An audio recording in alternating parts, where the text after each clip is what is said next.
Okay, David, this is where we're supposed to choose a side, green or black. John, my soul is as black as night. Your turn. I am black for life. So we're not fighting? I thought this is where HBO wanted us to pick sides and fight and stuff. Don't worry, I'm sure we'll find plenty to disagree about on the pod, but we seem to agree on one thing. We both really like this show. The politics, the drama, the lore. It was made for the Lorehounds. And since we just finished recapping season 1, we couldn't be more ready to defend our Black Queen in the Dance of the Dragons. And with the season pass option in Supercast, listeners can get early ad-free access to each weekly scene-by-scene deep dive, plus our custom show guide with all the characters and connections. See you in the Lorehounds podcast feed each week for our Dragonfire hot, but probably positive, takes. The Lorehounds House of the Dragon coverage is also safe for Team Green consumption. Side effects may include a deeper understanding of dragon lore, a hardened conflict with itself, and an inescapable urge to read the book Fire and Blood by George R.R. Martin. Dragon seeds may experience burning. Well, hello there. Editor Elysia checking in from after this recording with a little update to set expectations up front. This week, you are getting 2 episodes breaking down the Acolyte. We had so much interesting feedback and got so deep into the weeds in the episode itself while recording that we decided to spin off the feedback section to another episode this week, which will be coming to all the feeds this weekend. So watch out for that for a dive into new theories and overall lore questions like, what is the Jedi Code? Where does it come from? And what exactly does it say about attachment? In the meantime, enjoy this walk through the episode itself. And yes, it includes a good deep look at what exactly Vergences are and what that might mean for this story. Happy listening.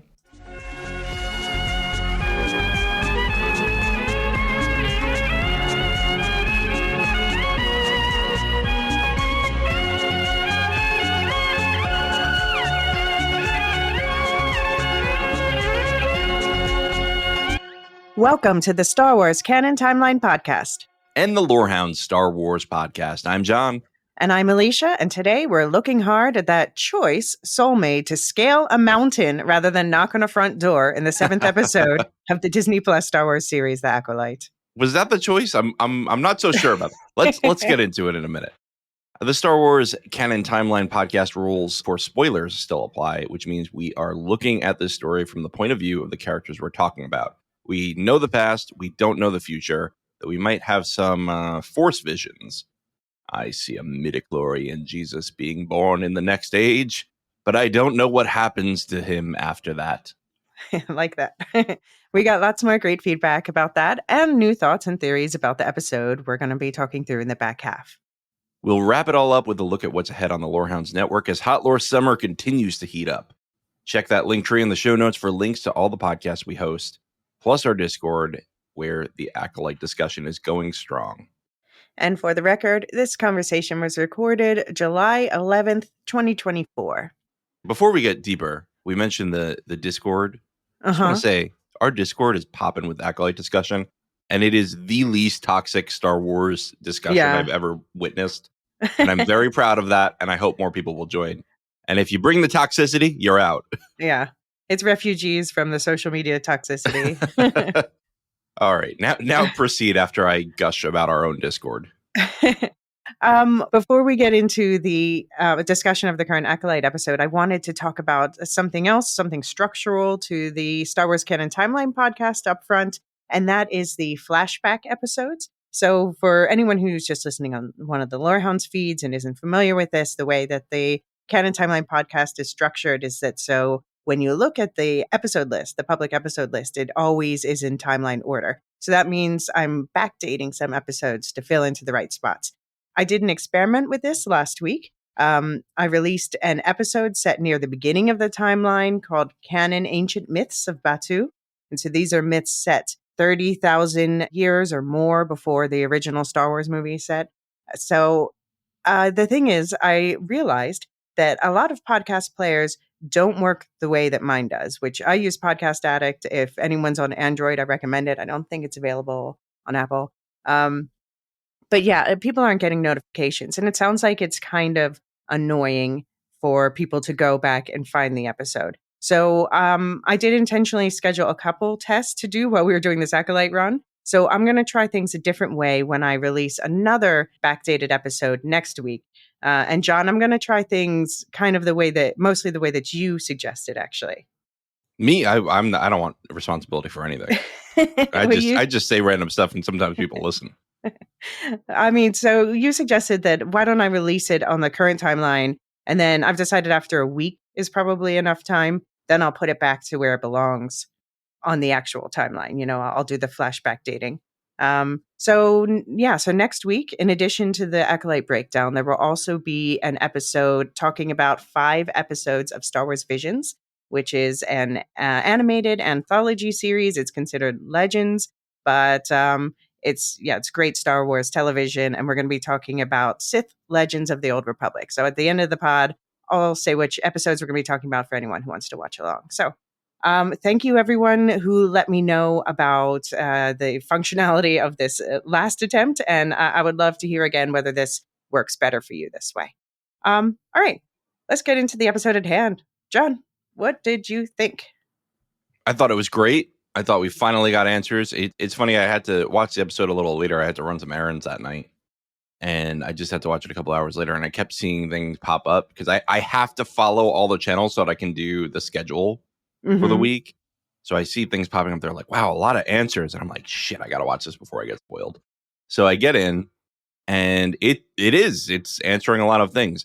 I was really pleased by how balanced these answers felt, though, because it wasn't like, okay, Sol was a genocidal maniac who just is suddenly a chill guy later. It's just, Sol had very understandable character flaws, and he made mistakes that perhaps in part, and I don't think fully, but in part, caused the death of these witches. Right. And that's a very cool thing, and that's a very cool examination of how the Jedi Code maybe does work sometimes, right? Because the Jedi Code, the Council told Sol, hey, leave them alone, leave their people be. There's no reason to separate these girls from their family.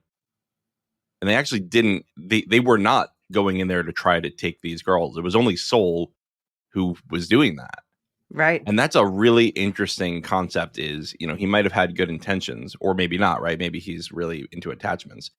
But in the end, it resulted in a lot of death. And then you have this other aspect that he was really hungry for an apprentice. And who have we heard that from this season is Chimere, right? What do you want? An apprentice. And I feel like Sol hears that and is like, oh, this is where I was going with that. Yeah, it does seem like the way that May and Osha are mirrors of each other in this show, it seems like Sol and Chimere are meant to be mirrors of each other in a way. Yeah. Yeah, I think that's right. These are the angel and demon on the Anastasia sister shoulders. Yeah. Yeah. We got a voicemail from David about this episode. Shall we give that a listen, see what he thought? Oh, sure. He's busy today and he couldn't join, but he had thoughts that he had to share. So I'm very curious. Hey, good morning. Just a quick couple of thoughts off the top of my head. Unfortunately, I can't join today. I've got too much summertime hot lore summer activities happening at home, but I watched the episode the other night. I really enjoyed the episode. I was excited for Elysia, more witch lore, and some cool fight scenes. So the show is very entertaining. I know it cuts deep into the lore of things, but this is still a Saturday morning bowl of cereal show for me. Boo. The season feels a little wobbly at times. There is some really great stuff and some cool characters. And then other times it's just really a little pulpy and people making silly decisions. I can't take the time to tell you exactly what you need to know because it would take too much time, but I'm going to explain that I can't do the time. Let's go here. No, we have to go back. Let's go here. Let's go back. Like that stuff drives me crazy from a plot standpoint. And there's a bunch of it, or like some silly decisions to cliffhanger, come close to what are cliffhangers on certain episodes. So there's some weird pacing and some construction stuff. I do love the Rashomon style. I do love the saber fights. I think all of the characters are really interesting. And I think it's a fun bucket of lore. And I'm glad this show is out there, and I'm glad that they took a swing. I'm glad that Headland has been able to navigate herself through the waters of Star Wars, which is very, very tricky from a studio standpoint. So I think this is a great groundbreaking or ice-breaking sort of thing. And I would have loved it if this show had a little bit tighter construction. But the overall story and the way that they're telling the story is cool. So yeah, those are my thoughts. I think we've got one more episode to go. I'm looking forward to it. And I'm glad that we got a cool episode. I really enjoyed the heck out of this episode, even though I have some problems with the character arcs and some of the construction of it, but good stuff so far. Talk to you later. Bye. Well, I agree with all of the good things he said and disagree with all of the bad things. I would, yes, here. Can I just say, I don't want to go over every point David made, but Star Wars is seasoned with pulp. It's a feature, not a bug. Right. That's my overall take on that. Yeah. Well, so I have someone, Simon Young on Twitter. He responded to our last episode. And so this seemed relevant. I pulled it up front, and it turns out it's extra relevant now that we've heard what David said. Okay. He responded to your conversation between you and David about the serial nature of this. And he said, I found the comments about the Saturday morning serial really interesting. To me, all of Star Wars is Saturday morning serial and deeply profound. It's at its best when I'm able to take it in like a child, like all truly profound things. Which I thought was beautiful. Yeah. That's a spicy, beautiful take. I like it. That's hotter than hot lore summer. Do you have the sound bite? Oh, yeah, I do. So we've heard from many people. What are your takes? Yeah, I liked this episode. I've been looking forward to this. I've known that this must be the other flashback episode for, most of the season. So I was really looking forward to more answers. And I think the thing is, like, I always want more, but that's not, I can't, of course I agree with everyone. Like, I want longer episodes, longer seasons, but this is not realistic for me to ask because the reality is there's going to be a limited budget. So maybe, I don't know. I don't think that they're going to change the format for next season, but I think they spent a lot of money doing this on location. They've made it look phenomenal to me. And I'm satisfied with the format. I just, I want more because I like it so much. Yeah, I notably did not like the way that they were cutting up some episodes into two, but that's such a small criticism of this season. I think this is, again, something that is not even going to matter after the season, right? Because we could all binge it and just have it all together. I do think that sometimes it's hard to decide when to begin and end things, and I don't think they always made the right decision this season to get the maximum impact out of everything. But I thought that this episode had a perfectly fine arc. I didn't have any complaints about how this episode was cut. This, I think of things like, David was saying, people can't finish their thoughts. People have to go over here, over there. Sure. At the same time, I think that only happened with Saul. Yeah. That it only happened with Soul, but also think about how many other great shows are just like, yeah, I'll tell you later, right? Like, we literally, even in House of the Dragon, we have this, things keep getting in the way of talking about things. And I don't know, there's something about Star Wars that I think makes people go, this is going to be lesser writing, and they go in with expectations that aren't as high as they would have for other things. And I'm not saying just David. I think that's just like a feature. No. I think because we see the same thing with Marvel, for instance. Because it's so big and so dominates the culture that people feel it's easier to like throw stones at it. And I think that's also why sometimes I get more impatient with certain adaptation choices in, like, say, House of the Dragon, because it's just so present.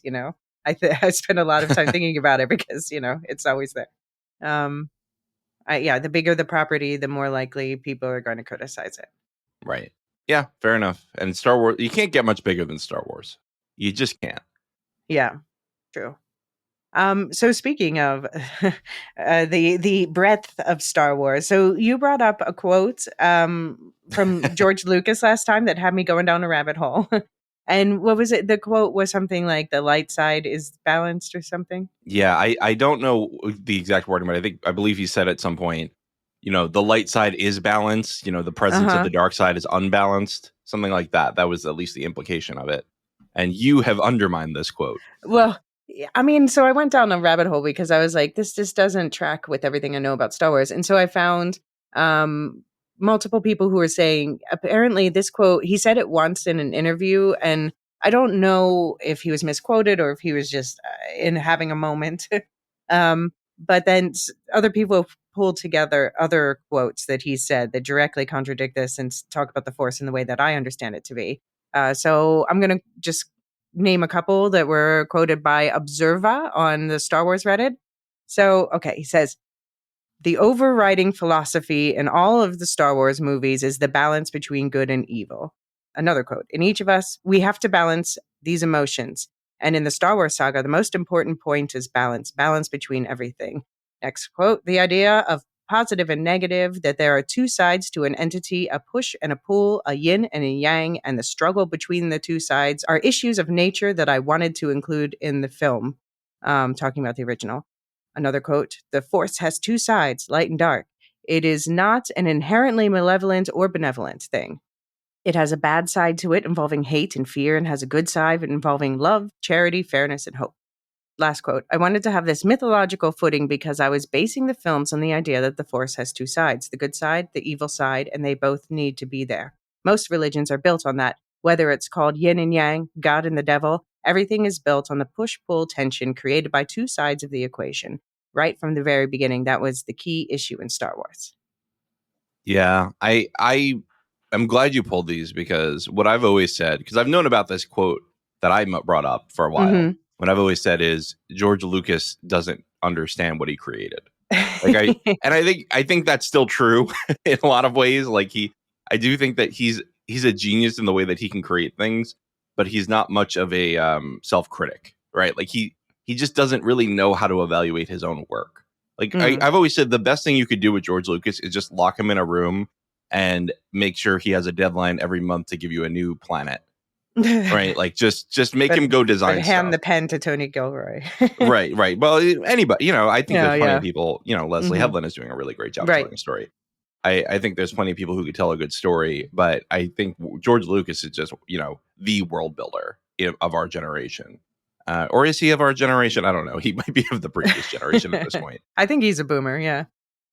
Yeah, he's straight up boomer energy. I think Tolkien, great world builder. Martin, great world builder. Lucas, great world builder. One of those three can't write. I mean, yeah, I think he writes concepts well, better than dialogue. Sure.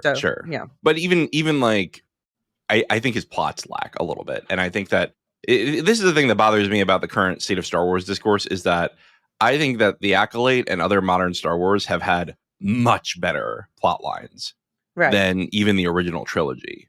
The original trilogy, I mean, guys, we had a second copy of the Death Star. That was the twist in the third movie. I mean, come on. Yeah. Don't pretend. Let's not pretend like this was always like a really plot-driven franchise. This was always a world. Star Wars is like poetry. It rhymes. If anyone doesn't know, that's his most famous quote. Star Wars is like poetry. It rhymes. It explains why plots get repeated. George ran out of ideas for the plot there. Okay, let's just be honest. But I mean, yeah, I just think in general, storytelling has developed over the ensuing decades. Like the depth and the like I talked about before, we often look more at gray morality, more realistic morality models than the black and white that used to be the thing. Yeah. Yeah. I mean, look, Game of Thrones, we root for people who kick kids out of windows. You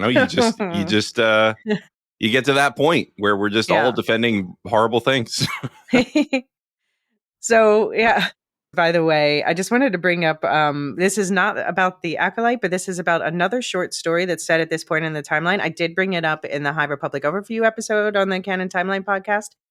But I just wanted to point out, since we did this flashback episode this week, that 2 years after these flashbacks to Brendok are set, there's a story officially pinned to the year 146 BBY on the Star Wars timelines in that book, and it's called A Recipe for Death.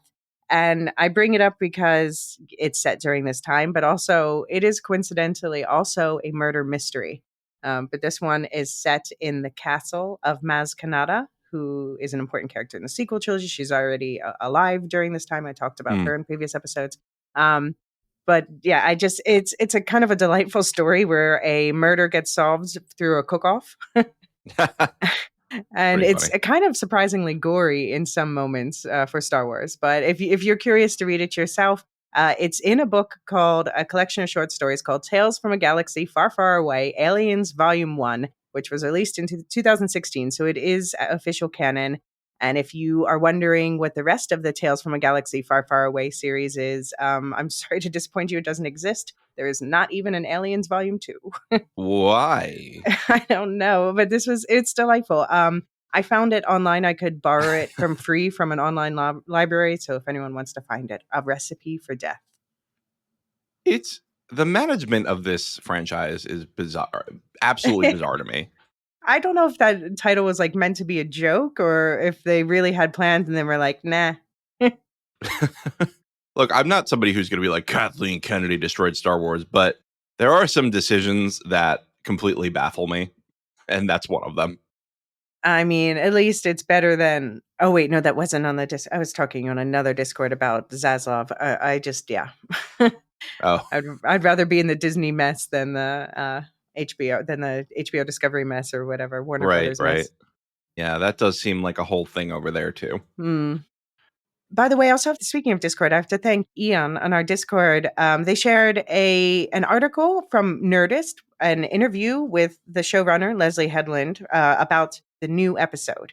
So I'm going to bring it up a few times, quotes from it as we go through the episode, but I wanted to start with two that were very interesting. One is, she says, my backstory to the witches of Brendok and where they are is that Corbin mentions it's an old mining company. So I sort of imagine that it's a little like John Carpenter's The Thing, right? There are all these miners there. They were drilling, they found something, and then everybody was gone. And the next thing you know, 50, 60, 100 years later, this coven moves in. A couple years after that, the Jedi start to move there. It's almost like a magnet that's pulling these characters toward it. Thoughts? I really like that. I think, like I said on the Discord, I need you to explain Vergences to me for about 20 minutes. Yeah, we're going to have a section on Vergences for sure. But yeah, I really like this because that's a thing we see, right? Is that the Jedi are always like, I sense a disturbance in the Force. How many times have we heard that with, from the original trilogy? Yeah. Obi-Wan saying that, and that's always been a thing. And so even when they're not aware of it, having them be drawn to it. I just actually was reading Into the Dark, I think it's called. I can't keep track of these titles. I'm reading these books and I can't remember the titles because there's so many. No, yeah, it's set like right before into Light of the Jedi. Yeah, all the titles. I think is it after? I think it's concurrent and after. Yeah, right? Okay. Yeah, because they mention that there was a hyperspace disaster, and they mention Jorah Mally's death in it. Yeah, I guess it's concurrent. Yeah, they're both basically tied to the hyperspace disaster, which we're also going to talk about today. Right. Well, so the point. Oh yeah, I was going to mention that. That was a good callback to the series. That was my pointing. Yeah. But anyway, my point in the book is that there's this whole thing where there are these relics that they think are, dark side relics, and then they bring them back out. I think they bring them to Coruscant, right? And they're like, all right, let's definitely get all the dark side out of this. And then they're like, wait, there's no dark side in here. They were keeping the dark side trapped there. And that's so that's an interesting thing to me, is that the Jedi can sense there is a significant Force occurrence happening, but they don't always get it right what it is. Right. Yeah, because there's different ways. We're going to talk about the different types of Force. So I have two questions about, first of all is basically, it's something like The Thing. What did they unleash? What is in that hole that we see the witches kind of praying to in a way? And then my second question is, mine? What kind of mine? What are they mining there? Cortosis, what's your focus? I don't know. I'm trying to do. Just saying that Cortosis would be explosive. Would because it? of the way Oh. that it not dissipates energy but disperses energy. So if you Hmm. have like a concentration of it, it can be volatile. Right. It could be kryptonite too. We don't know. Could be anything. We do know. We do know it's not kryptonite. All right. So the other quote I wanted to bring up from Leslie Headland up front is she said, I think Anastasia, not unlike Vernestra, they are these very compelling leaders that have very intense senses of foresight. And Anastasia was always thought of as this religious figure that gained followers more and more as she moved out into the world. So for her, I think she always sort of knew that she needed to settle somewhere in order to bring to fruition not a grand scheme, but what the next step of her journey would have been, the height of her powers. And I think she also knew that at some point in utilizing the extent of her powers, that her destruction would come pretty soon after that. Vernestra's having a similar experience of something will tip the scale. She's understanding they have this destiny. They believe that they have the destination spiritually. Vernestra is putting the pieces together for herself that this is it. This is what's coming. Not unlike Anastasia, what's coming is going to be the fulfillment of that particular destiny. So super interesting. She compares these two characters, but I guess it makes sense. Right. Right. The most curious I am about things is if this is one consciousness split into two, which seems to be what they're pointing to here. Mm-hmm. Is this Anastasia's consciousness? Because Mm. didn't May start to dissolve a little bit, just like Anastasia when she started doing it? I wonder if that is because May is the one who got through the ascension ceremony and got like the spiral connecting to her mother. Yeah, that could be. But I also wonder if like they're part of the same force. I mean, Part of the same we all being. are, but yeah. But you know what I mean, though? It's like part of the But same no, being. I mean, I take it as there was a consciousness, like a child, and they split the child in two for some reason because of the power of two. Power. But but there is something about the power of two in Star Wars that, this is why the Sith have the rule of two. This is what the Force dyads we've talked about. That's what that's about.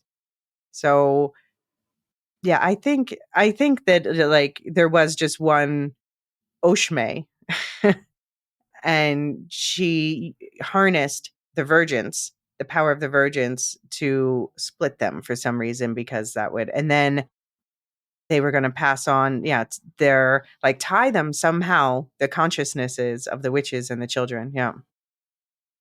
Still needs some So is clarification, but it's promised. the question is, I guess, is one side the dark side child and is the other one the light side child, or are No. we being pulled into this as fools? I think people are looking for that, but I think that that's not the case. I think it's about balance where they are different and they complement each other, but it's not that one is evil and one is good. Yeah, it's interesting.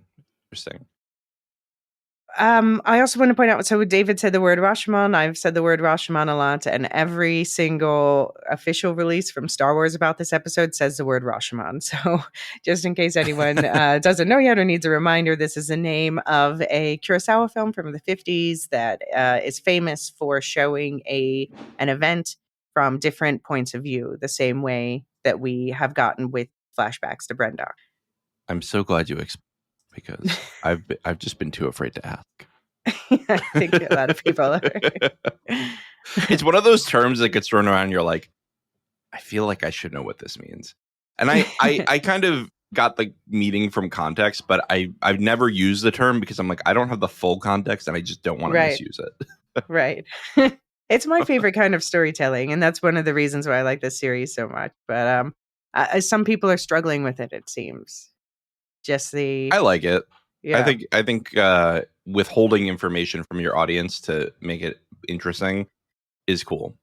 Yeah, and I think what I like about Rashomon style storytelling is also it has an inherent empathy where you are looking at things from a certain perspective, and then you see the same things from a different perspective, and it helps you understand better that, like, wow, people can really misinterpret each other. Yeah, I completely agree. I think it's interesting to see how a perspective on a story can shape your whole life. Look at Ocean May. Mm-hmm. Absolutely. All right. Should we get into the episode itself? I think so. Let's do it. All right. So episode 7, choice. So you were right. They like the single words. It's not free will, it's choice. Yeah, they want it to be nice and neat. I get it. It's marketing, right? Nice, clean one word. Yep. So the writers credited for this episode were Charmaine de Gratté, who was also a writer in episode 2, Jasmine Flournoy, who was also a writer on episode 3, the other flashback, and Jen Richards, who is, I actually know Jen Richards more in front of the camera. So she's a writer, actor, and trans activist, but I've seen her. She plays a character in Mayfair Witches, which is part of the Interview of the Vampire Universe. And she's also like produced all of her story and has also been in like Tales of City, Mrs. Fletcher, a bunch of other stuff. Nice. So yeah, I had no idea. I saw like who it was. I was like, oh, okay. I didn't know she wrote too. Yeah. And the director is Kogonada, who also directed episode 3 and again is a director of movies like Columbus and After Yang. Okay. Nice. Okay, so we start with the Brendok mission. So just kind of quoting StarWars.com for the most part for these recaps. In a return to the past events on Brendok, Master Indara, her Padawan Torben, and the Wookiee Master Kelnaka and Jedi Knight Saul are on a mission to locate a Vergence in the Force. And we know they're all younger because they have bangs. But may I just say, it is just a joy to see science fiction royalty Carrie-Anne Moss yet again on my screen. Yes. Glad to have her back. More flashbacks. You know what I really love about her being back, though, is that the whole season, everyone's like, oh, Indara's the master, Indara's the evil one. And really, what we see here is Indara is an institutionalist who shows us that sometimes it's important to have institutions. Right. Yeah, I still have my suspicions of her, but we'll talk about that later. But I was like, everyone, oh, we were all so wrong about Indara. And I wasn't even like the one who was super suspecting her in the first place. But then after rewatching this episode, some things I'm like, why do you want to do everything by yourself, Indara? Right. That is suspicious. We don't see the call to the council. And then when Soul says, well, let me talk to them, she goes, it doesn't matter. Don't do it. And then when Soul's like, look, we should be honest with the council, she's like, no, otherwise they're gonna, like, it's pretty forceful implication that you're gonna get disciplined and not get a Padawan if you tell them what you did. Right. I don't know if that's true. I mean, I don't know, maybe that was shady, but then also even stuff like I noticed in my rewatch when they went to the compound the first night, she said, oh, let me go in by myself. It'll be better that way. And so insisted on going in with her. And I just noticed, that the whole thing with the call with the Jedi is what I'm most suspicious of. She just was on her own a lot. And maybe we'll get next season a flashback from her perspective. Yeah, I hope so. Although I almost kind of feel like it would be nice to put this night behind us after this season. I think that it's going to get a little tired if we stretch it out next season. I don't know. It depends what they do with it. I still have more questions that I don't necessarily think will be answered this season, although I think the main ones will be. Okay. Fair enough. I thought the person who played younger best was Lee Jung-jae as Sol. I thought he was much more awkward physically, like he's much more graceful, the older version of himself. His accent seemed a little stronger, which made me wonder if they filmed this first, because again, he learned English for this role. Okay. Yeah, definitely. Can I also say about his young self? Kelnaka makes Nuna legs, right? And Torben's like, ugh, Nuna legs again. And then you have Sol without, like, they don't point any attention to this, but this guy is devouring these Nuna legs. He is like, give me more. Give me more Kelnaka. I love this shit. He's got like teenage boy vibes in the flashback. I know. He's just like going to town on these Nuna legs. It was killing me. All right. So I guess we need to talk about Vergences, don't we? I would love for you to explain Vergences to me because I don't fully understand them. I have a general sense, but I need you to tell me the lore. Okay. So Vergences is also called Force Nexus or Loki, LOCI, that is as in locus. Anyway. So we hear in this episode, Torben asks what a Vergence is, and Indara says a concentration of force energies centered around a location. And Saul adds, a Vergence could create life like what we see on this planet. It's a power that should be studied, protected. Nothing could be more important to the Jedi. So in Brendok, this is clearly that hole in the mountain we see the witches seem to be worshipping, and whatever chased the miners away, apparently. This is probably also the reason why when they do wide shots of the planet, if you look closely, you can see those Neolithic style sites, like ruins of outdoor temples. And what Vergences are in general, this just to quote Yoda, which this comes from one of the Star Wars comics. He says, locations exist where the force is more sharply focused, but dangerous these places can be. But dangerous these places can be. Vergences, they are called, and should not be explored without training and permission. The Jedi Temple in Coruscant has one such. The Living Sea of Gaizian, another. Jeddah as well. So we talked about Jeddah. It's a planet that had a civil war during the High Republic, but it was a planet that had hosted a lot of different types of Force users, and that's because there's a Vergence there. We also see in the original trilogy, there's that cave on Dagobah, which is a Vergence. You got to say it like teenage Mark Hamill, though. The Dagobah system. He's very very American there. Yeah. The Dagobah system. But yeah, you can have light side Vergences, dark side Vergences, or neutral Vergences. And I think they're trying to make this one look ominous, but I wonder, because if it's creating all this lush green life like that, that doesn't feel like dark side. I agree with that. But again, can you have the dark side without the light, right? Mm-hmm. It could be neutral. Here. Yeah. Look, I'm just saying, all of us talk about creating life. I have an inkling, or maybe a schminkling. Mm-hmm. You know where I'm going with that? Or am I going too much? No, I don't get it. A schmee inkling? Schminkling. Oh, I mean, okay. So, yeah, there's more I want to say about Vergences, but I will say really quick that there is one person who has been described as a Vergence. Only once in Star Wars lore, as far as I know. Please, somebody correct me if I missed something. But only one time I know of that a person has been described as a Vergence, and that is our dear midichlorian Jesus, who will be dropping Jedi jaws in the Fourth Era. Oh, I thought you said virgin and not virgins, and that's why I was Vergence. Like, was that word used ever? I don't remember it. I think Shmi, the mother of said Vergence, I think she.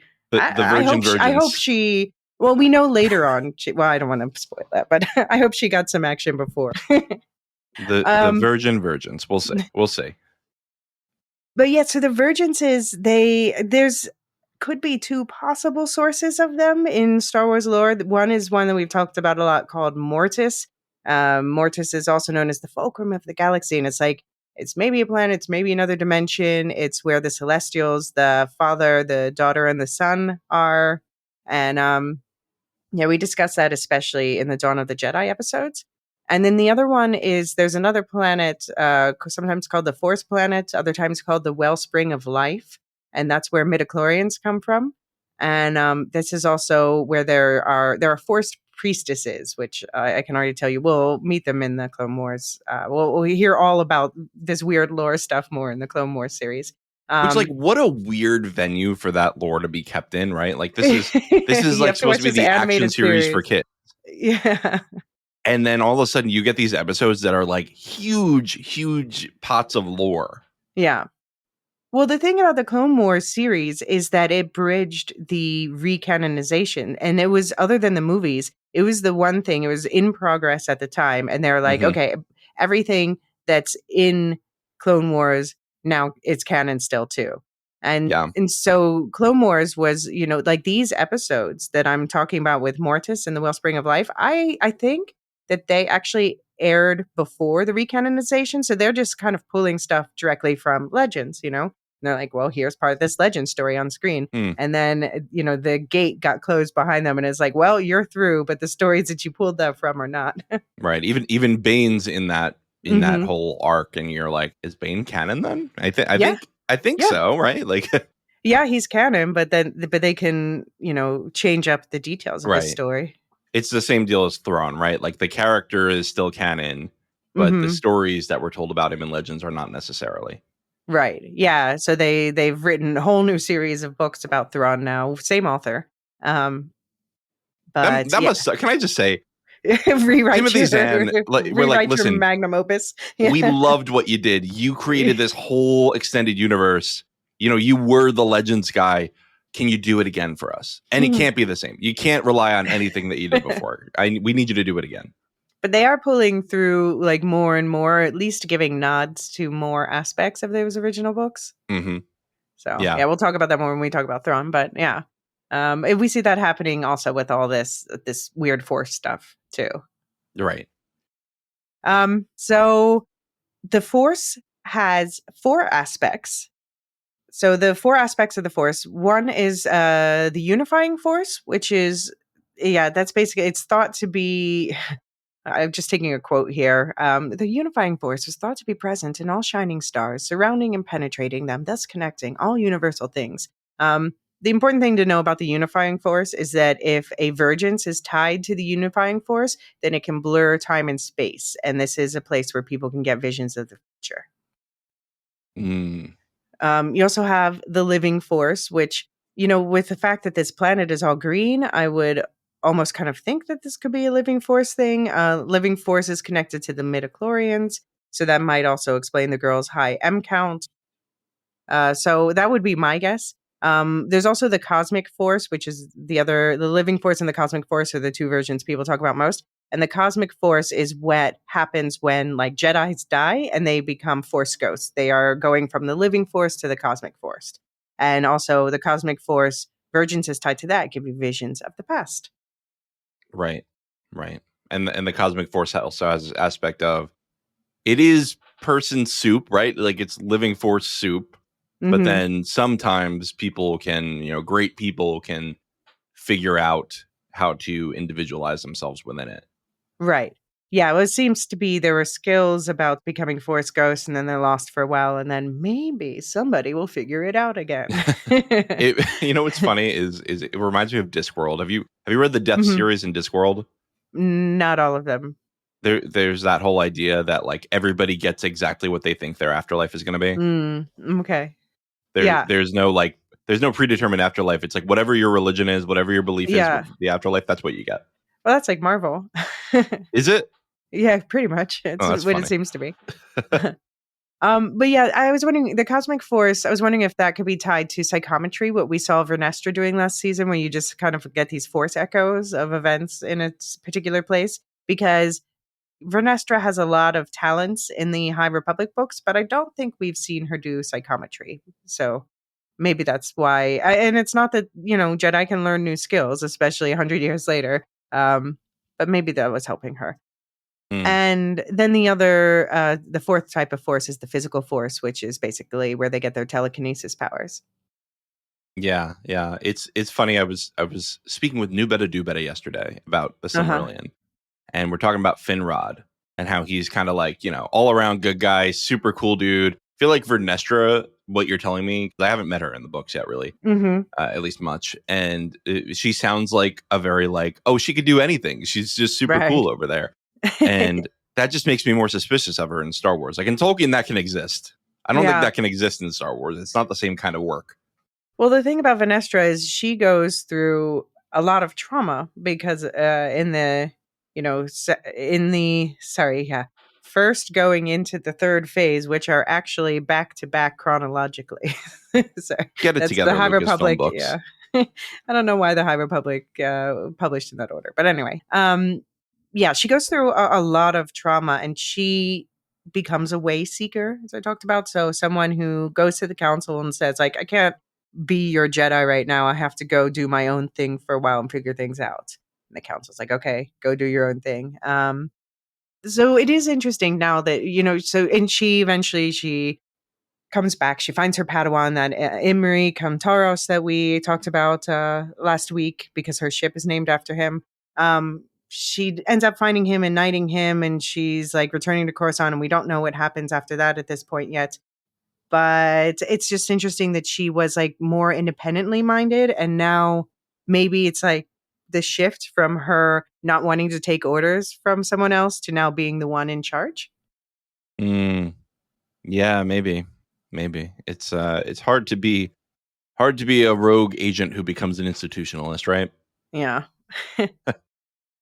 You become the bureaucracy you once hated. Exactly what I see happening with her. But anyway, so yeah, back to Vergences. So another quote from Headland is talking about the whole, a lot of people are comparing whatever is going on with the twins and their weird unnatural birth with the midichlorian Jesus we keep referring to. And Headland said this about it. She said, "This was very important to me, Dave Filoni, and to Pablo Hidalgo, who again is like the lore keeper, that the girls are not a virgins. The girls themselves are not a virgins in the Force. They needed, again, however they got here, the act of creating them was going to need amplification.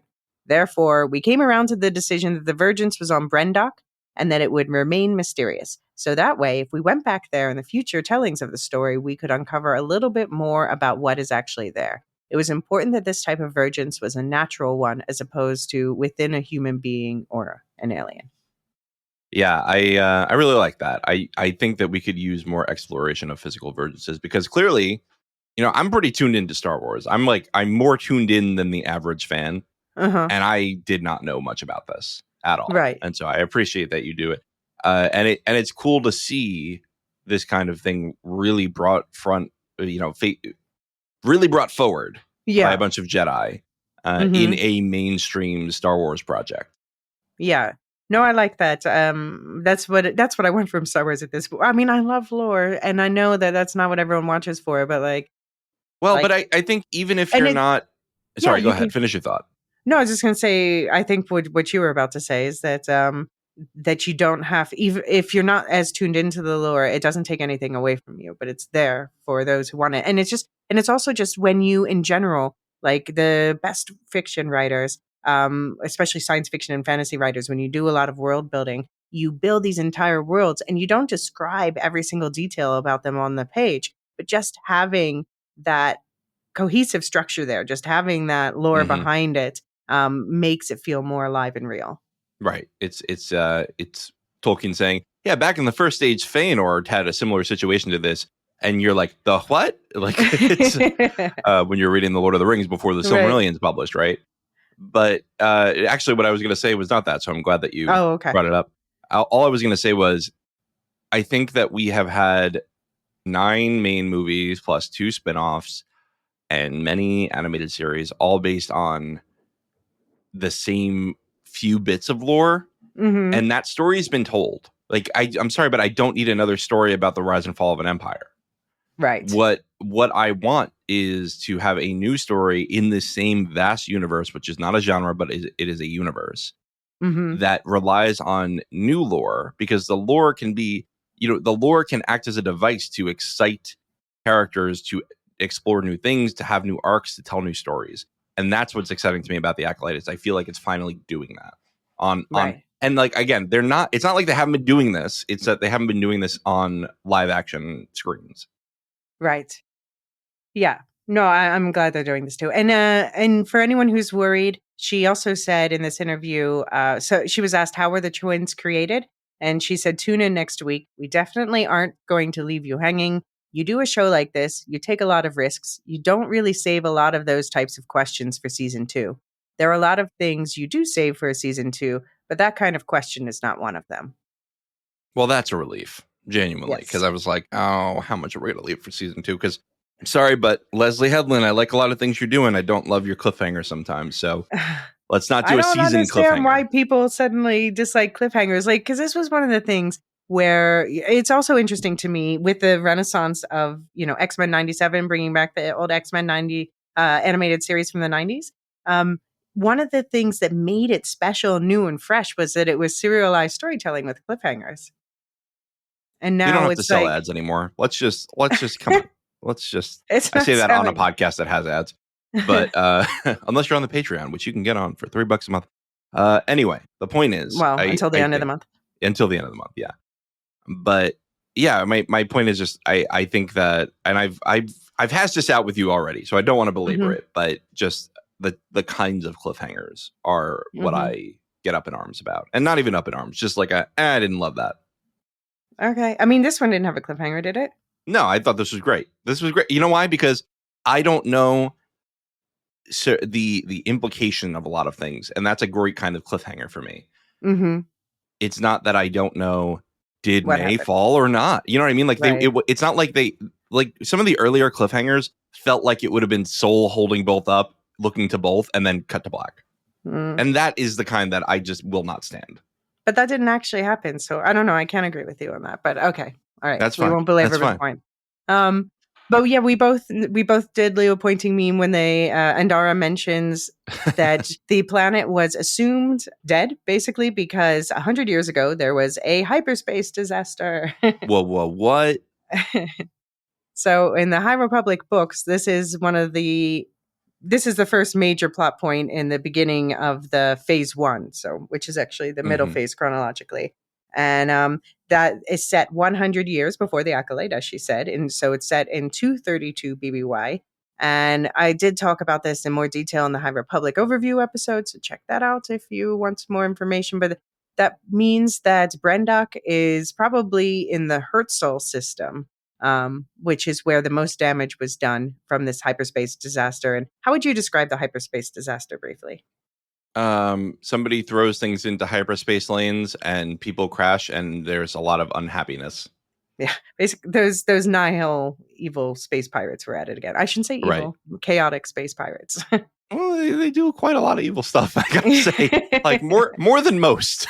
Like if anyone's evil in this world, I think it's like the Sith is on one end, the Nile's not far beyond that, right? It's just they're not force sensitive, so we don't see them as one of the major adversaries of this world. But in the High Republic, they were the ones doing the most damage, I would say. More damage than the Sith outwardly. Well, they get their hands on tools that really help them to devastate things. And yeah, one of the things that they do some devastating, they're the cause of several devastating events. And one of them is the Great Hyperspace Disaster. And just to be clear, like they kill like what, billions of people, they say? Yeah, so basically billions of people with this. It's if that's not evil, I don't know what it is. What is, you know?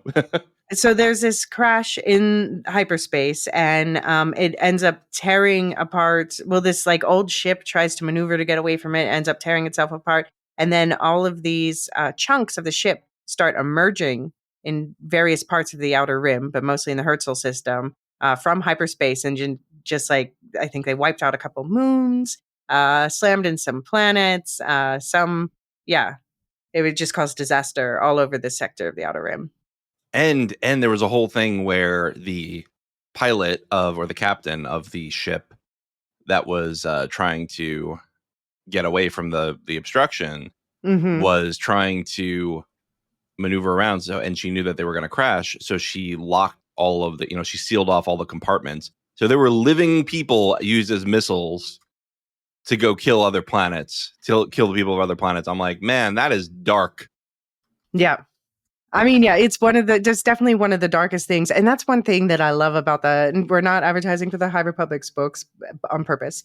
But one of the things that I love about them is that, the Sith are undercover. They're quietly doing the rule of two in the background. They're not making themselves noticed at all.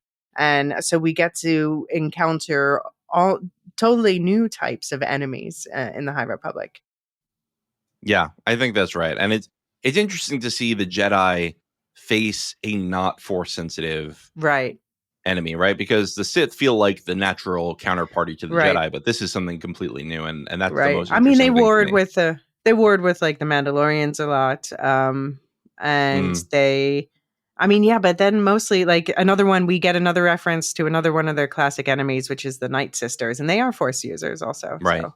But I did like how they poked fun, right? They were like, I think Torben goes, are they the Night Sisters? And Dara straight up goes, let's not make assumptions. And I'm like, it looks to the camera, let's not make assumptions. That's what this whole show's about. Right. Oh, by the way, so you mentioned that that Saul was downing the nuna legs. He loves them. That's like his favorite food, I think. I've never seen him so happy. So Nuna, they're little animals. They're called like swamp turkeys, and they're definitely a type of bird, but they also kind of look like frogs to me. They've like got two meaty little legs and they're green. But yeah, would you eat them? Poultry is poultry. Hmm. You know, that's how Yeah. I feel. No, If you're gonna eat turkey, you could eat swamp turkeys. Yeah. When I gave up eating meat, poultry was the hardest thing for me to give up eating. That and pepperoni, Good choices. especially chicken wings. Yeah. But you know what? If you cook cauliflower the right way, mwah, perfection. Cauliflower wings are lit, as the kids say. Mm-hmm. AF. All right. So Torben, who's much younger than us, he just wants to go home. They've been there 7 weeks, and he wants to know there's meaning in the grunt work. And I love Andara's advice to him, which I could have used people saying to me when I was in my early 20s. Do not center yourself around your anxieties. Why not? What else am I supposed to use as an identity? Oh, yeah. My life got a lot better once I realized that like my anxiety is a separate entity that I should observe like a distant, like an outsider. Yeah, and Torben, I don't think not just anxiety, but he has an attachment, one might say, to Coruscant, right? He just wants to go home. He wants to go home. Yeah. And because he wants to go home so desperately, he's able to fall into this trap. Yeah, and Indara says she does not tell Torben the answers he's asking to ease his mind, but rather she wants him to seek the answers for himself. And she teases Saul, and because Saul's like wants to apparently just give his Padawan the answers, and she says that's why you don't have a Padawan.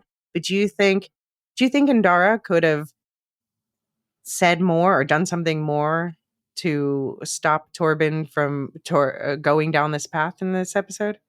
There's perhaps a balance to the method, right? Like it's wasn't there a thing Loden Greatstorm, sorry. He had a Padawan, Bell, who was like, yeah, every time that anything has to be done, he wants me to figure it out for myself. And it does get a little frustrating sometimes. And yeah, different styles of teaching for sure. Yeah. And those two characters show up in Young Jedi Adventures. Oh, do they? I didn't know that. Yeah. That's fun. And we also learn about Torben that he is the son of paupers from the planet Bonodon, which is the planet Bonodon is originally from legend. It's been confirmed in canon before this. But interestingly, it is located in the corporate sector, which is where we first met Osha in episode 1 with the Nemoidians. So, and we found out that the Nemoidians were, they wanted to suddenly have their shield generators working, although they never used them before. Bonodon is right next to it's the chief port of that sector because it's next to an important hyperroute into the core called the Hydean Way. And so the surface of the planet has basically been ruined by industrialization. So there was a whole bunch of exotic species that are, I don't think doing too well. And most people are stuck there in corporate servitude, except the wealthy ones could get off the planet. So you can imagine when this Jedi opportunity came along for someone like Torben, he was like, yes, please take me to the capital city and away from, the yellow dust. Right. Well, what was interesting to me, though, is that immediate reaction to Soul saying, I want to take Osha is, oh, she's way too old. And so this was something that people were talking about early on is like, why was she able to go? Because another character, they've made a big deal about, we've seen on screen. And the question was, and this was later in the timeline, so the question was, did something change? And something I was thinking about was, did something change because of what we're going to see in this series? Right. But I don't think so. I think this was just another exception. Yeah, no, they were already taking kids at quite a young age because they want to indoctrinate them. Whatever way they might have been exonerated this episode, the Jedi do like to indoctrinate their child soldiers still. Let's not forget that. Yep, for sure. All right, well, shall we take a quick break? And then when we come back, we can talk about where things go wrong? Yes. All right, here we go. See you on the other side.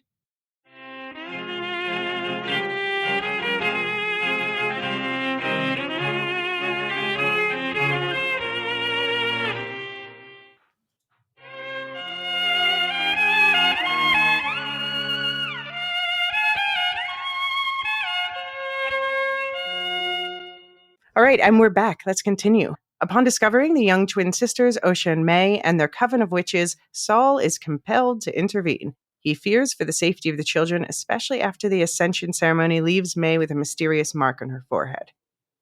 So, yeah, Saul escalated real fast from spotting the girls under the bunta tree to climbing the fucking mountain to break in. I was like, no point. see, I thought he was going to do a force jump, and then he's just like, there's no, a whole I'm mountain. just gonna parkour it. Yeah, it's a whole mountain to climb. I didn't see. Yeah, but you'd think he'd be able to like do a jump, go like an eighth up the mountain, just do like 8 force jumps. Yeah. But no, he's like, nah, I'm just gonna climb. But you can see if you think of yourself as some mythical savior, and then you see like Coral looks kind of scary with her horns, and she's got an intense personality, and maybe the defense lessons looked a little brutal once he broke in. But from his perspective, he's the knight coming to slay the dragon, or save the children from the witches. Right. And speaking of witches, yeah, you mentioned the Night Sisters. And so we already knew that it wasn't the Night Sisters, but I know like a lot of people are wondering because the Night Sisters are the most famous witches in Star Wars lore, and these are something different. They're not the only other witches.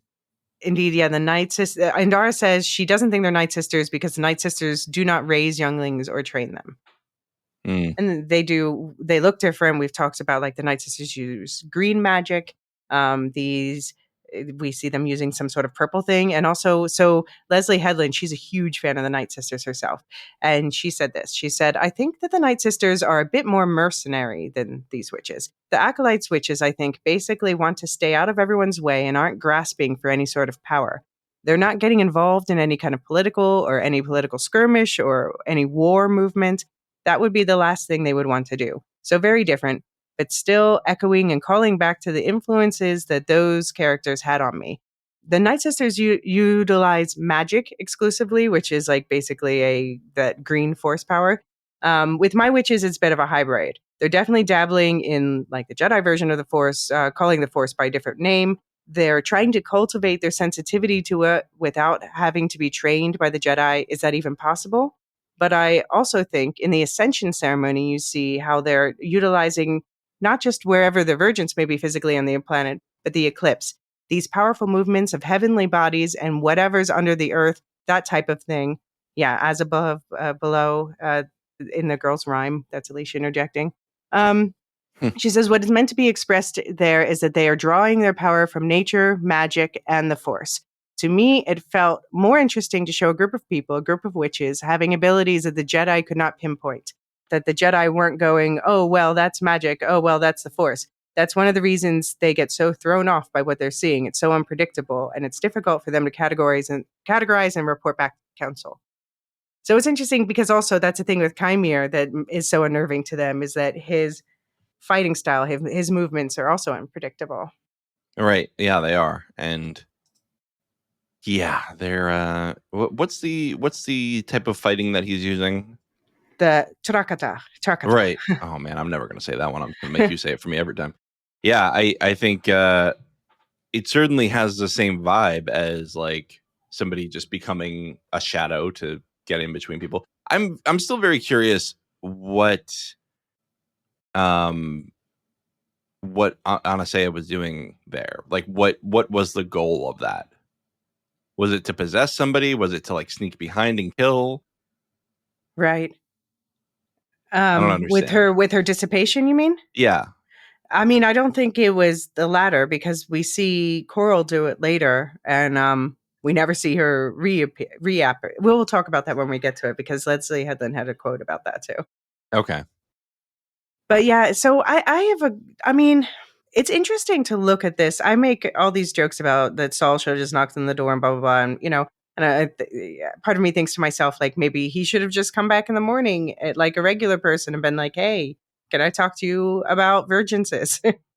But at the same time, the fact that they went at night like that, they did it in an underhanded way, breaking in, which obviously makes them immediately look like adversaries. But if they hadn't shown up, Osha would have been not forced to do something she didn't want to do, but she would have gone through with something she clearly did not want to do. So she was kind of saved by them that night, only at the expense of her entire family. Yeah. May, should I still do May didn't start the fire? Should I still May did start the fire, but it was totally an accident for her. Yeah, I've already done a Hot Lore Summer song. I'm thinking, do I have the thoughts left to do a whole We Didn't Start the Fire parody? Well, I guess you have to wait till the season ends to see Master if Sol there's and any Dara, more. Kelnaka and Torbin, they didn't start the fire. All right. I think actually there's in the feedback a request for you to make such a thing. There is. I've seen it already. I saw it coming. So do you think, are there 50 witches on site? I was trying to count. I got to like slightly less You than 30. counted. Yeah, crazy. when they were gathered to possess Kelnaka. Yeah. But I don't know if that's not everybody or if Sol was exaggerating. Yeah, I don't know. I'll take them at their word for this. Yeah, what did you think about the possession of Torbin scene that we got? We got a new insight inside his head there. Yeah, I like that we finally got to see what May, or what I think Osha said it. What Osha said of, oh yeah, my mom could get inside people's head. Mm-hmm. Yeah. Yeah, and I wonder if that's something that Anastasia did to her daughters. Like that's kind of terrifying. Like mom's gonna come into your head if you lie to her. Like what? I don't know, but I wonder if that's what Chimere did to Yord when he was guarding his apothecary on Alega. Clean your room, did you? In the first episodes, huh? Clean your room, did you? Yeah. I see a desire to play with your toys and not to do your chores. Kneel. Kneel, Osha. But I wonder, like, so the whole possessing thing, it was basically to scare off the Jedi, to be like, okay, go away now. Let me show you what we you can don't do. understand this. Yeah. But do you think that she made it worse because she made him more desperate to leave, and so he started acting more rashly? I think so. I think she miscalculated. Mm-hmm. Yeah. Did you notice also, speaking of Torbin, that he was nicer to May when it came to the blood testing with Osha? Where, like, with May, he's like, oh, yeah, I'm going to take a little blood test, blah, blah, blah. And with Osha, he just jabs her in the arm. He was tired. He already did one. He's He like, already did one. That was too much work. Maybe he forgot it was a different person because they look the same. Yeah. He's like, what? We already did It's this. like, I already explained this. Yeah. And then we get the so we know Andara's against taking the twins very much. She says they're too old, as she's pointed out. But then we also get this like interesting conversation with May, about May says that she's going to lead. She and her sister are meant to lead the coven. Like, how can children lead a coven? Which does sound suspicious. And I'm like, what is this linking thing that they were doing? Mm-hmm. But then this is clearly a misunderstanding. She says to the Jedi, "My mother says everyone must sacrifice themselves to fulfill their destiny." Yes.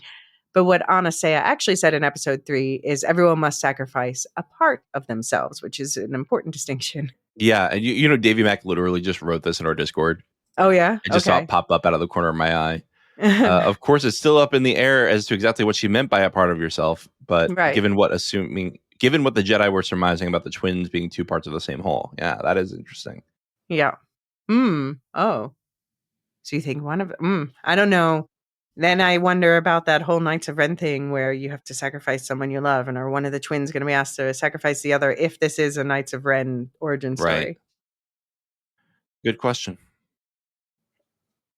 And so Indara also, I like this, she cautions Sol not to mistake his desires for what Osha wants. And it turns out it is what Osha wants, but she has a point. Yeah. That he was deciding what she wanted before even and he twice in this show has mistaken May for Osha. So he doesn't maybe have like the bond that he thinks he does. Like there's love. Yeah. That's true too. But then again, if he's determining who people are by their like force signature, Seems like they have very similar Force signatures. The same, apparently. Yeah. Torben says that, they have the unusually high M count, so they're very Force sensitive.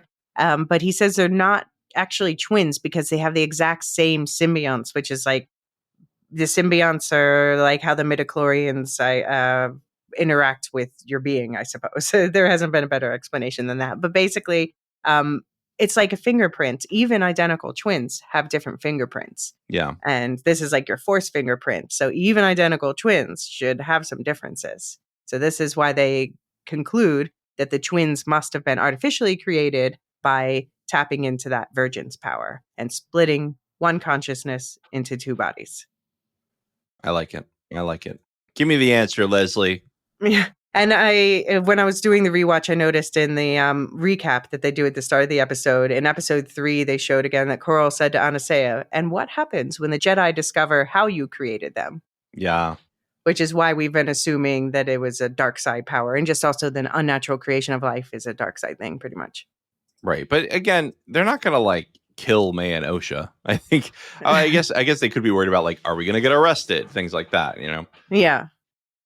Yeah. I mean, I think that was intended to sound shadier than it was actually meant. But yeah, they're still leaving questions. So we're definitely going to get those answers next week. I'm glad to have that assurance from the showrunner. Cloning is legal at this point, right? In the Republic? Yeah, you asked about that before, but has it ever been illegal? Later. Well, I mean, okay. But no, I mean, cloning is not even like a thing that they're thinking about. Like they haven't. Later, they meet a planet that's particularly good at it called Camino. Right. And the Kaminoans are particularly skilled at it. And there are in Legends, there are other groups like the Comites who were cloners. And that's actually, we do see some other groups in the new canon too. So it's out and it's around. It's not as prevalent as it becomes by the time we get to obviously the Clone Wars. Yeah. It definitely is just not as prominent. My question is, were there, because we know that the Clone Wars, cloning was happening under very specific circumstances and very sanctioned by the government, right? So my question is, but who's to say it wasn't happening elsewhere? Sure, right. I'm just saying, was there a Republic law saying like no unsanctioned cloning? Like, do we know anything about that in canon? That's my question. No, not that we're aware of. Okay. All right. I would say a pretty confident no to that, but if anyone knows better, please tell me. All right, fair enough. Okay, so then we get to the disastrous intervention, and just to recap this last part of the episode, a shocking discovery about the twins' bloodline, that they're not sisters in the usual sense, but the same person on a biological level, a consciousness shared in two separate corporeal beings. And again, this is the official recap from StarWars.com. This spurs a series of events that will change the course of each life on Brendok that night. Convinced that the twins are his ticket home, Torben succumbs to his own anxieties and rushes back to the fortress to further proof of their unique connection, putting the witches on the defense. The coven has been wrestling with Osha's desire to leave them and the implications on their own future. While they scramble to hold their coven together and protect the children, May sets off the blaze and a battle breaks out that pits Jedi against Jedi, leaving Torben disfigured. The fire is already threatening to consume them all, but it's May rushing in, pleading for help, that tips the scales. Mistaking her for Osha and grossly misunderstanding Anastasia's stunning maternal act of protection, morphing into a cloud of smoke to envelop her daughter in a mystical embrace, Saul makes a fatal error that will haunt him for the next 16 years. The carnage ends with most of the witches, including Mother Anastasia, dead, and the Jedi are left with a terrible secret. So we see those evaporations. We see first Anastasia try to do it, and then it seems she's taking May with her. And then Saul, in a panic, he thinks it's Osha, by the way, that she's taking with him. In a panic, he stabs Anastasia and kills her. And Anastasia says in her dying breath that before that, we see she chose to be a mother over being a leader. And she says, despite saying that Osha would be raised by an institution instead of a family if she's with the Jedi, she says that she was going to let Osha go. It's what she wants. She chose you, are her dying words, which is so sad for a mother to say in her last breath. Yeah. And one other thing she says, which obviously is very prescient. Someday, these noble intentions you all have, as in the Jedi, will destroy every Jedi in the galaxy. Dun dun dun! Foreshadowing report. Yeah. Waffo. Waffo indeed. We've been trying to figure out what you can say to say we can't say that yet. Yeah, in Twitter time, it's Waffo. Yeah, or Watch Raffo, and right? find out. It's Raffo, Well, it and then we're started. making it Waffo. Well, I mean, we already say Waffo about the Wheel of Time TV show. So Well, Waffo I'm not stands. on Twitter much. Oh, sorry. Waffo stands for Watch and Find Out, and it's because the author of the Wheel of Time books, Robert Jordan, he always used to say Raffo, as in read and find out. Right. That makes sense. Well, Waffo indeed. Yeah. Well, so Headland says about the dematerialization of Anastasia, the why is the first thing that Jodie and I, Jodie being the actress who plays her, talked about in seeding the character. What she's doing is what Jackie says in episode 4, that it's an honor to see anyone transform into the Force. I believe that Anastasia is transforming herself and May into the Force in a way that doesn't kill them. Yeah, I think that's right. I don't know what that means, but and she says about, so then later we see Coral do this, and Coral's successful in it. And we know it doesn't kill Coral because we hear her voice after that taunting Saul in the Jedi. But Headland says Coral and Chimere do not know each other, so she's not possessing Chimere, apparently. Yeah. Okay. She says, but what I will say as a tease, if we are able to explore this story more, her species will tell you a little bit about where she ends up. So that we're not going to get the answer of where Coral is this season, that tells me, but I don't know, her species. So she's a Zabrak. So does that mean she's... So we know a bunch of Zabrak are from Dathomir, where the Night Sisters are from. But usually the females with horns are said to be from Iridonia. So yeah, I don't know if that's what she means or something else. I don't know. I don't know. I will say I don't love that she's giving like straight up lore explanations outside of the show. But I she think that a didn't show should be explain able that. to. She didn't explain that though. She said that she basically said that would be explained next season. Okay. I meant in the earlier one just about like, I believe she's transforming herself and May into the Force in a way that doesn't kill them. I was like, that's not exactly what you told me on screen, and I don't like you telling me that as a showrunner this is your belief, because that's like, is that canon? Is that not? I just wish that she would put it in the show. What did you see? How did you interpret it when you see? saw it? I was interpreting it as if they are all one being, if the three of them, if really, my theory for a while now has been, and I'm not completely dissuaded from it yet, is that May and Osha are a divided clone of Mother Anastasia. Okay, that was carried by Coral. I think that they are. I think that they've told us over and over that they are a divided consciousness, but not of not of Anastasia, although she may have like contributed to them in a motherly way. I don't know. But that is something that we're going to get answered next week. So okay. Again, though, I just wish these showrunners, and it's not just her, it's happening in House of the Dragon too. It's like all these showrunners keep coming out and like being like, let me clarify what was in the episode. I'm like, put it in the episode. Well, please, studios, give them more runtime to put it in the episode. Fair enough. But I do think in general, if you can't tell a story within the time you have, don't tell that story. Tell a different story. I mean, I don't think that I think we're lacking the explanation of how the babies were created, but but we know that the season's not over, and we've gotten assurances we're getting that next week. So look, I don't think there's anything missing. Yeah. I like the show. I'm not complaining a lot. I just, this is a general pattern that's been growing with showrunners in general, that they're like, I need to go on podcasts and over explain what happened instead of just letting the show speak for itself. And I prefer the other way, because guess what? You already have podcasters to overanalyze what you're doing. You don't need to do it about yourself. Okay. Well, I really like when I completely disagree. I just like it when they weigh in on that. I mean, not that they should have to explain everything, but they can add, like she did say, by the way, in this interview, she confirmed that the witches indeed died. And I'm like, you know what? That's fine. Just tell me that, and then I'll stop speculating about that. Disagree. I think Okay. let's All put a right. gag order on her and Ryan Condal for the next month. All right. Well, please no. But yeah, so we did see that we got the explanation for the fire in May. We saw she started the fire accidentally. She was just trying to light the notebook on fire to burn where her sister was drawing the Jedi symbol. Didn't want her sister to go. But we also saw that Coral was like using some dark side style manipulation on her. Like, you don't want your sister to go, you lock her in, you give in to your anger, use it. Yeah, I didn't love that. Mother Coral certainly is not my favorite character. No. I mean, she's an interesting character, but I certainly can't root for her, is what I'm saying. No, it's a shame. Obviously, it's a tragedy. She's the one who survived because seems like right. the lesser mother to me. I was unsure after the first time. I thought they might be painting her a certain way, but after seeing this, I'm like, no, she's bad news. Bad news. It's like bad if mama. Matilda ended up with Miss Trunchbull instead of Miss Honey, right? Like, come on. Let's not go there.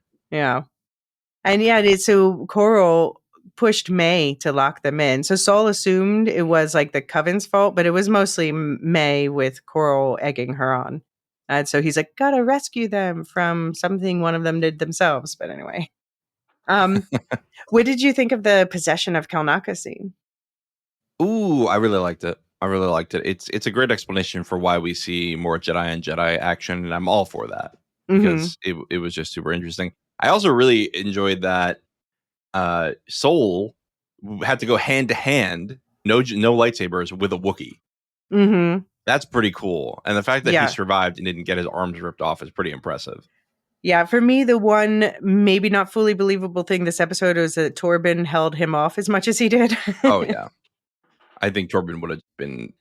Yeah. Although maybe we can argue that when he's under possession, he doesn't have his full training, right?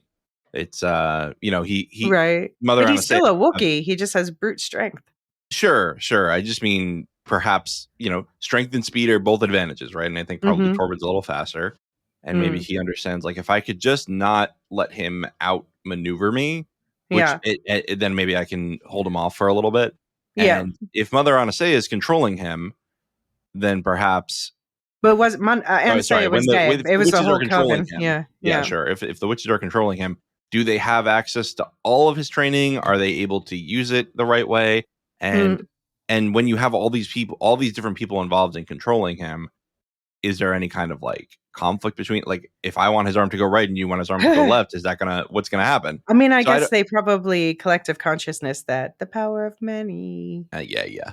My point is, I am doubtful that we were seeing Kalnaka in all his glory. Right. I don't think that was all of his skill. The one moment, because he does like claw Torben's face, and we see that scar on Torben later. Torben aged badly over 16 years, by the way. He sure did. A lot older than in his like 30 when he's anyway.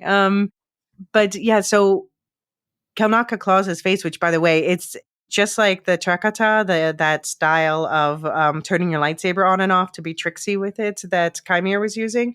Just as that is looked down upon. A Wookiee using their claws to fight is looked down upon, and you're called a mad claw if you do it, and you're sort of an outcast for being a mad so maybe claw. that's just not Kalnaka's mind being used, right? It's just his body. Right. I think it's just his body, yeah. But there is one point where, like, after Kalnaka scratched his face and he has him up against the wall, and Torben just like he's obviously using everything he has and the Force to boot to like hold Kalnaka's lightsaber away, but I just really feel like Kalnaka would have had the upper hand on the strength. But then Soul comes in and distracts him, and then Endara comes in and kind of knocks him out, and then knocks all the witches out, only it turns out that they were dead. Yeah, so what's your take on that? Do you think that they could be trapped in Kalnaka's mind? That would explain why he was doing like all the... I mean, it could just be guilt, but all the spirals he was drawing when he was on Kofar. Well, the interesting thing about the mind transfer stuff, and this is again from Legends, but I think it's pretty much in like there is mind transfer stuff in canon anyway.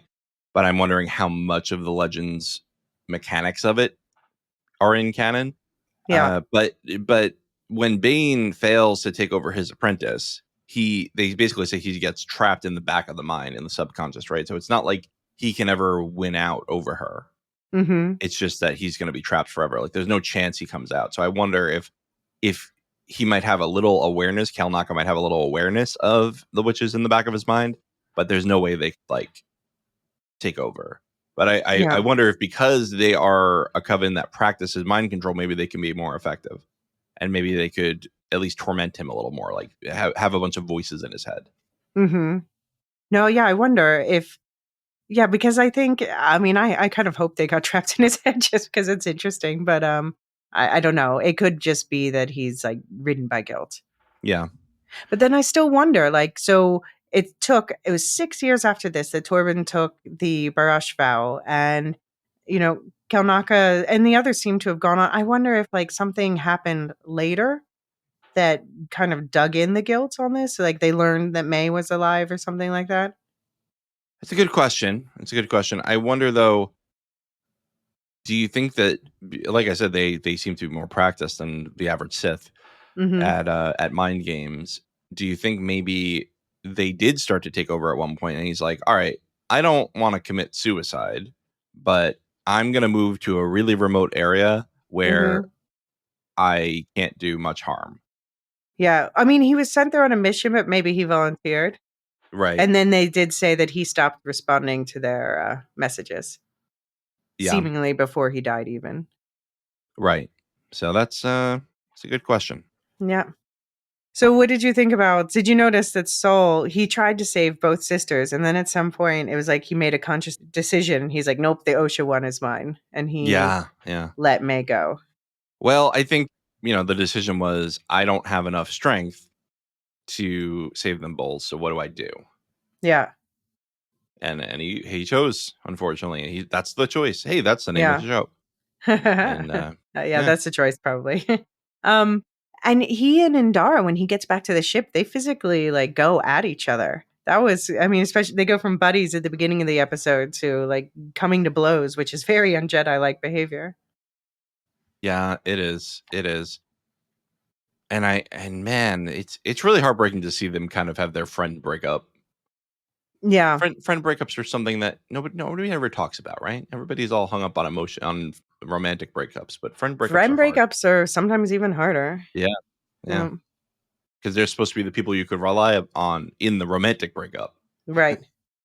But then she smooths it over by like manipulating Saul, and she's like, no, we shouldn't tell them like the truth. We should tell them, the quote, air quote truth. Because think about OSHA, lie for OSHA. I know. Really, again, plays to the attachment. I'm suspicious. Now, you've convinced me to become more suspicious of Indara again. Well, I just feel like there's more, like I want to see what was happening in those moments when she was alone. I want to know if she had anything to do with that eventual explosion. Like, did the explosion really come from May accidentally lighting that one fuse box on fire? Did that really, I don't know. And also, May didn't start. Yeah. Well, she started the fire, but maybe she didn't. She started a fire. Yeah. Question is if she started the fire. And we also don't know why Indara has one dot next to her eye in the flashbacks, and she had two dots next to her eye in the present timeline. There's more. We need more info about Indara. I think, assuming there's a season 2, and I have a good feeling we'll get it, I think that they will probably bring her back. I bet you that dot, those dots track how many witch covens you've gotten rid of. Oh no, what was the first one? Great question. That's season 2. Yeah. We're going to do them in the same order as the High Republic novels, right? We're just going to go back, and then we're going to go back forward because nobody had any foresight, and it's going to be a great time. I mean, you know how Star Wars is. They're always just filling in random moments in the timeline. Yeah, what is with that? Why do we do that?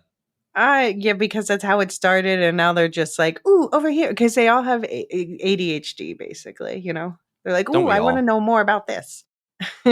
Don't we all? Do you think Brendok could be the unknown planet where Chimera was? If what they were mining was cortosis, we haven't seen any cortosis there, and it looks different because it's not. But it could be a different part of the same planet. Yeah, it could be. I wouldn't be shocked if it was. Yeah. Maybe he was, you know what? Here's the deal. I wonder if he was pulled to it as the other Force users were pulled to it with the Vergences, and then he found May there, like shortly after she got abandoned. Yeah. That's what I need to see. Hopefully next episode we see how they met. I think so. I hope so. And how that, she or survived. like the cold open to season 2, I could see it being that, right? Yeah, and I need to see how she survived too. So yeah, but that might be a season 2 thing. Well, we know she's really good at pushing. Maybe she just did a push to the ground right before she hit. I don't know. And then how did she get out before that explosion? I don't know. Questions still to be had. What did you think of the song at the closing credits? It's called "The Power of Two" by Victoria Monet, written for this show. I skipped the credits. I was so excited they finally let the credits play. I think it was just late at night, and I was like, I gotta go to bed after I finished the episode. But now I'll go back. Now that you're asking me about it, I'll go back. I'll report back next week. Well, it was controversial to some people because there are a lot of people who just don't want like any modern music attached to Star Wars. I'm like, it's an end credit song. Fine with it. Guys, George called it jizz. He called it jizz. Just come on. Yeah. Don't take the music too seriously in Star Wars. And like the cantina scene, you're gonna tell me that like it's very alien to have like literally like a jazz band going on in the corner. Yeah, somebody said that was the most modern music that Star Wars should have. Like, I don't know, I disagree. Like, I'm one who I liked that was listening to like kind of punk music in the Ahsoka TV show set later in the timeline. Yeah, I'm good with that. I'm totally good with that. Give me all the jizz you can. Yeah. Take that one out of context. All right, so I'm just a couple little bits of finale speculation. Just skip forward about a minute if you don't want to hear it. But well, first of all, this one is kind of safe. How do you think May will react to Sol? So presumably this episode was Sol telling May his story. How do you think she's going to react? I don't know, because I think if this was the telling, and I'm not so sold on that yet. I'm not so sure. But if this was the telling, then Sol was ostensibly honest that he chose to save Osha over her. And in a way, I almost feel like May would respect the honesty with that. Because really, like, there's nothing vile that any of the Jedi did, right? There's nothing like pure evil. It was a lot of mistakes. And I think mistakes were made on both sides. Yeah. Yeah, I mean, I think it's easier to forgive the mistakes if she hadn't literally seen Sol stab her mother in the stomach. That's true too. But maybe understanding why it happened and hearing him say, "I regret it. I'm really sorry." Blah blah blah. Regret maybe gets a little bit of points. Yeah. Whereas I don't think anybody was ever going to apologize for taking over Torben. Mm-hmm. Yeah. I just don't know May well enough. I feel like we haven't gotten in her head enough, whereas I think we have gotten more in Osha's head. Right. I think they did that on purpose because they wanted to let people think that she was the bad one, right, from Osha's perspective, and then flip it up and be like, you know what, Osha's got some darkness in her, and you know, May's also got some earnestness in her. Right. So for the finale title, for Lisa said that her TV app for this week said that the title was Accept/Honesty, which was obviously incorrect because the title this week was clearly Choice. So I wonder if Accept/Honesty could be the finale title, or if they're just making stuff up. But I also read somewhere else that the finale title was going to be Doom.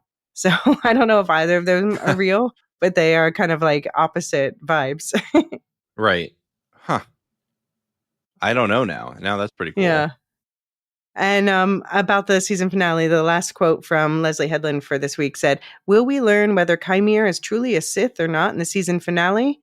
What I will say is you don't hear it from his mouth, but there are a couple small things that happen that intimate the answer to that question." Interesting. Yeah. Yeah, I like that. All right, should we jump into the feedback, see what the members of the community thought? Let's pause for a second. Okay.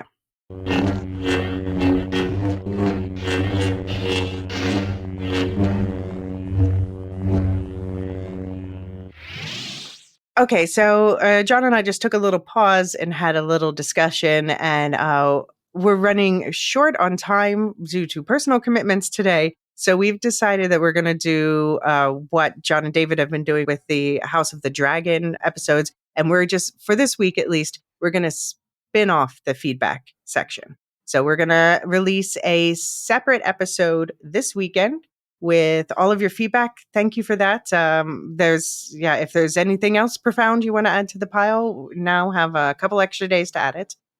And we'll just wrap things up here for now. So again, just repeating on the Star Wars Canon Timeline podcast feed, go back and look back in the first era, and you'll see a new second episode in the first era, which is the Canon Myths of Ancient Batuu. That was a really fun, interesting episode. Also, more insights into the Force there. And for anyone who wants to watch ahead for the next flashback episode we're going to do, so next week, before the next Acolyte episode, I'm releasing an episode about Star Wars Visions, Sith Legends of the Old Republic. And I'm going to be doing that with Shelby and Marchim, which regular listeners, you guys have heard them elsewhere. And they're basically two of my best friends for the past decade. So that's kind of the vibe. If anyone wants to watch along, there's 5 episodes. They're about 15 to 20 minutes each. So it's about an hour and a half runtime in total. And the episodes are 1 episode from the first season, episode 7, The Elder. And from the second season, there are 4 episodes. Episode 1, Sith. Episode 2, Screecher's Reach. Episode 5, Journey to the Darkhead. And episode 9, Owl's Song. And you'll find all those episode numbers also in the show notes. And there's a link to, where you can have the overview of all the episodes from the podcast with what's covered where. And of course, there's also the Patreon and Supercast for Lorehounds, where you can get early ad-free episodes and other benefits. And the Star Wars Canon Timeline version of it is called the Canon Padawan Supercast. So you'll find all those links in the show notes as well. And we discussed a season wrap-up plans, didn't we? Yeah, we did. And I'm excited because every time I end up on one of those format shows with you, and I want you to be the one to be able to describe the format because you're better at it and it's your idea. But every time I end up on one of those, I have a blast. Yeah, so I think we're going to probably do something similar to what we did with Silo for anyone who followed my Silo coverage on Will Shift Dust, where at the end of the season, we did like a sort of kind of game show format. So we're going to do that. It's going to be a public episode in the Lorehounds feed, so everyone can listen to it for free in the Lorehounds feed. And I'm also just going to add it to the Canon Padawan timeline feed just for people to have access to it who join the Supercast later. And we're going to invite a couple other hosts who have been engaged in the season. We haven't mentioned it to them yet as of this recording, but we're going to see if they're available. And we're going to lift all spoiler restrictions and just like have a little fun looking back at the season. Nice. I'm excited. I'm very excited. Those game shows are always a lot of fun. Yeah, I get to use my sound effects again, hopefully. Oh, you know what? What? You have new sound effects too. That's true. Oh, but then I still have to, go through them all. That was quite a rich batch. Yeah. A rich tapestry, as David would say. Yeah, there's a bunch of like video game sounds in there too. Oh, cool. All right. I'm going to check them all out. So what else do we have going on in the network this week? Plenty of stuff, of course. You and Aaron on your 2 other feeds, Will Shift Dust and Radioactive Ramblings, those are on break, as well as Properly Howard movie review. They finished their season, so they're on break. But plenty of other stuff going on the network. I was just on Rings and Rituals, talking with Marilyn about the music of Rings of Power.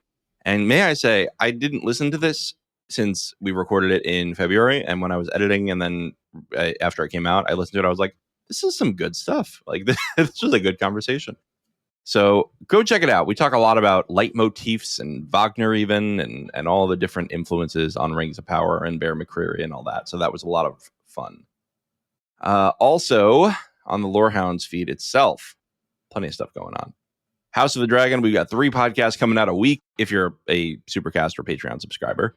For the public, we have the regular breakdown, we have the feedback episode, and then for the premium subscribers, we have a hot take every Sunday night. We are going after the show to talk about it for just like 10 minutes, 15 minutes, and that's been a lot of fun. Just get some feelings out right after the episode airs. Then we have, you already talked about the Acolyte. And, I scrolled up too early. I was going to tell you about things last week. But now I can tell you about this week. You did the interview with a vampire. And, I guess that's it for this week. Well, but that's the interview of the vampire. Check it out. Even if you haven't watched the series, the first part of the episode is completely spoiler free, just kind of laying out what it is and, to help you decide whether it might be something for you or not. And John, you listened to at least the first part and you haven't watched.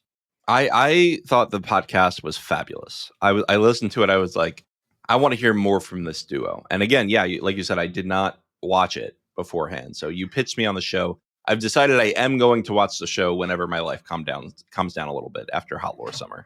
Right. Well, yeah, it's a good one to wean you off of House of the Dragon. It's definitely one that will appeal to House of the Dragon fans. It's got some similar strengths. That's good. Because I do love the politics. Yes. Yeah. Well, yeah, there's it's more on the interpersonal side, but there are politics. There's like coven politics, and there's something bigger going on by the end of season 2. And season 3 is confirmed. Yay. That's great. Yeah. That's great. I like when we get the renewals. Go finish your stories, folks. Yeah. Yeah, I'm hoping for like 8 seasons of this, but we'll see.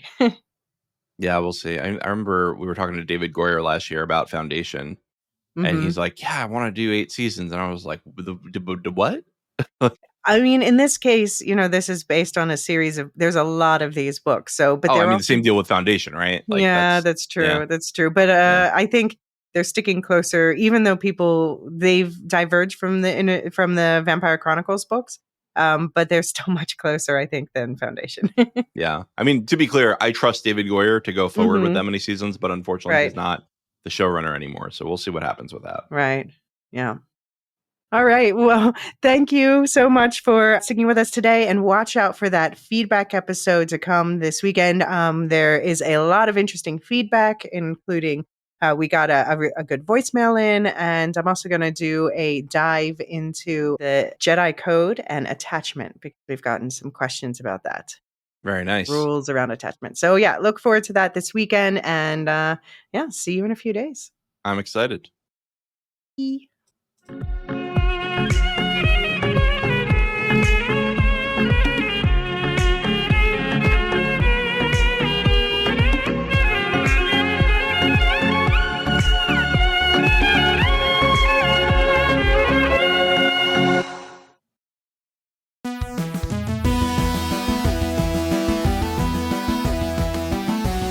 Okay, David, this is where we're supposed to choose a side, green or black.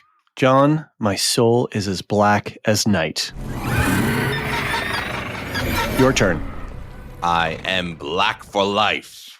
So we're not fighting? I thought this is where HBO wanted us to pick sides and fight and stuff. Don't worry, I'm sure we'll find plenty to disagree about on the pod, but we seem to agree on one thing. We both really like this show. The politics, the drama, the lore. It was made for the Lorehounds. And since we just finished recapping season 1, we couldn't be more ready to defend our Black Queen in the Dance of the Dragons. And with the season pass option in Supercast, listeners can get early ad-free access to each weekly scene-by-scene deep dive, plus our custom show guide with all the characters and connections. See you in the Lorehounds podcast feed each week for our Dragonfire hot, but probably positive, takes. The Lorehounds House of the Dragon coverage is also safe for Team Green consumption. Side effects may include a deeper understanding of dragon lore, a hardened conflict with itself, and an inescapable urge to read the book Fire and Blood by George R.R. Martin. Dragon seeds may experience burning.